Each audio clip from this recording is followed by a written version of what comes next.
don't be rushing to finish. Understand the context. Obedience was attached to fatherhood, parenting. Next thing obedience does, after you are the one who doesn't have a parent, what is he called? An orphan. Right? Okay. The one whose parents are alive and then he was casted out of the family, what is he called?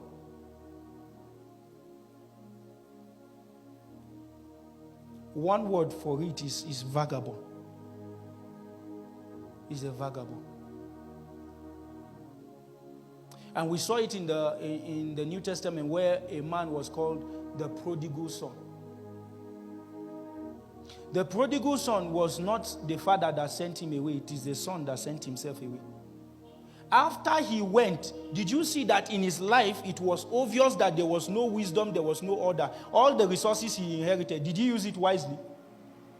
One of the things that wisdom and order does to you is that it helps you to keep whatever God has put in you. And you will not be the only one that will inherit it. A whole generation will inherit it. Now look at parents to their children. Parents, their children. What should be the relationship? Obedience. And who should obey another? The child to what? The parent. Now, but it was given a condition. In the Lord. In who? In the Lord. That means there will be godly counsel that will come. And it must be given heed to. For this is right. Unless you study law, you won't understand the word right there.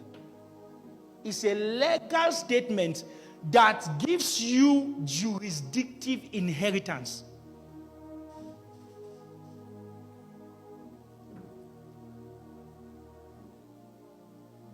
Obligations, according to the law, is what a citizen does. Rights is what a citizen deserves.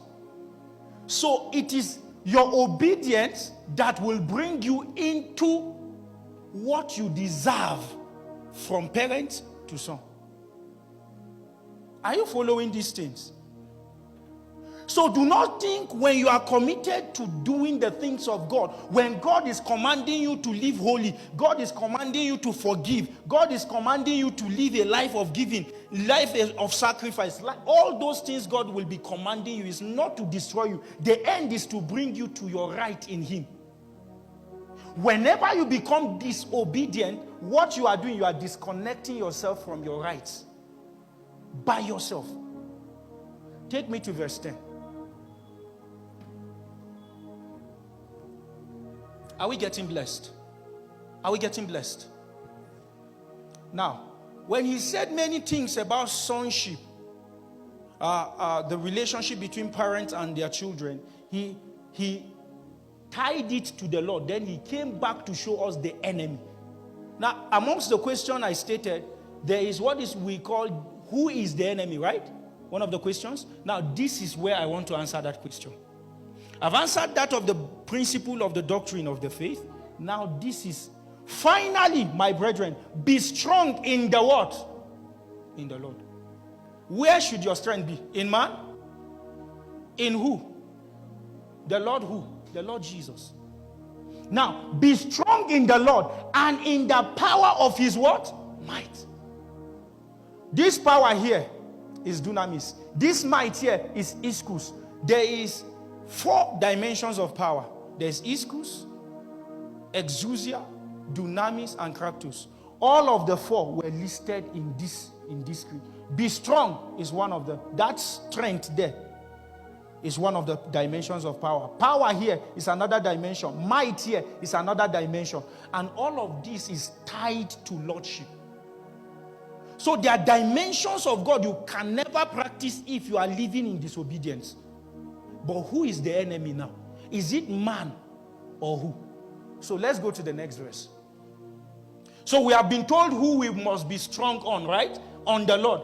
why must our strength be relying on God? The reason is the next verse. He said, put on the whole armor of God. Now, after he said, be strong in the Lord and in the power of his might, so two things he commended to us: lordship and power.